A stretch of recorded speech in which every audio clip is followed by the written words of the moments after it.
kung bakit may mga ads ang ating mga Facebook or ang ating mga video na hindi pa naman tayo monetize. Bakit nga ba? Hello everyone! Welcome back again sa ating panibagong video. Sa video na ito, pag-uusapan natin ang patungkol sa ads dito sa ating mga video sa ating Facebook page or sa ating Facebook profile. Alam ko na karamihan sa atin na nagtatanong kung bakit may mga ads ang ating mga Facebook or ang ating mga video na hindi pa naman tayo monetize. Bakit nga ba? At kung gusto mo talagang malaman, maaaring panoorin mo ng buo ang video na ito para maliwanagan kayo sa inyong mga katanungan. Isa rin po ako sa small content creator that hanggang ngayon ay nagtataka rin pero natuklasan ko kung bakit nga ba. Kasi ang kadalasang mga tanong ng mga content creator na nagsisimula pa lamang dito sa mundo ng vlogging. Nagtataka sila kung bakit may mga ads na ang kanilang mga video hindi naman pala daw sila monetize. Na alam nyo ba?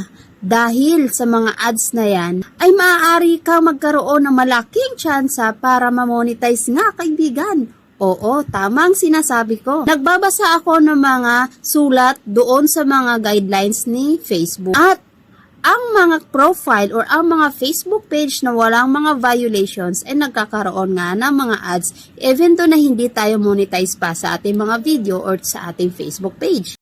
Isa na yan na sinyales para nga magkaroon ka na ng monetization.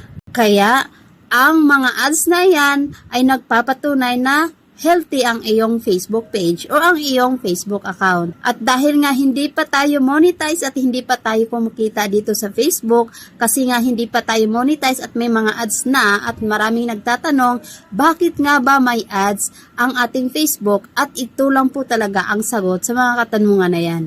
Maaari nilalagyan ni Facebook ang ating mga video ng mga ads. Ito ay patungkol sa kumikita na si Facebook kahit pa na wala pa tayong kita.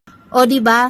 Napakatalino ni Facebook dahil siya muna ang kikita bago ang mga content creator. Habang hindi pa natin pinagkakitaan ng ating mga Facebook, ay meron na palang nauna pang kumita sa ating mga Facebook. Dahil sa mga ads na nakikita natin sa ating mga video, yan ay paraan na kumikita nga si Facebook sa ating mga video.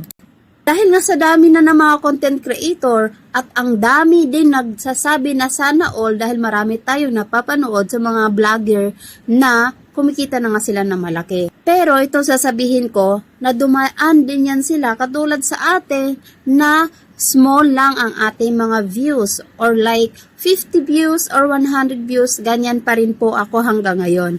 Kaya hoping na sa mga ads na yan, sana bibigyan din tayo ni Facebook ng share sa ating kita.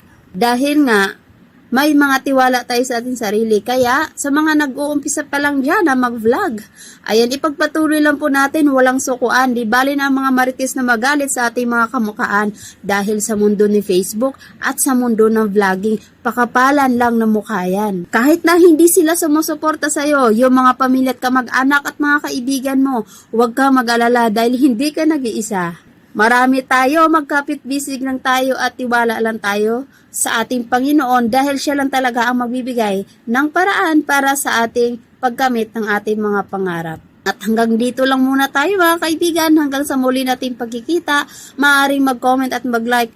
Please follow nyo na din ang ating Facebook para naman sa susunod ay makita nyo ang mga upload natin mga upcoming video. Maraming salamat sa panunood. Please keep on sharing. Bye-bye and God bless. Mabuhay!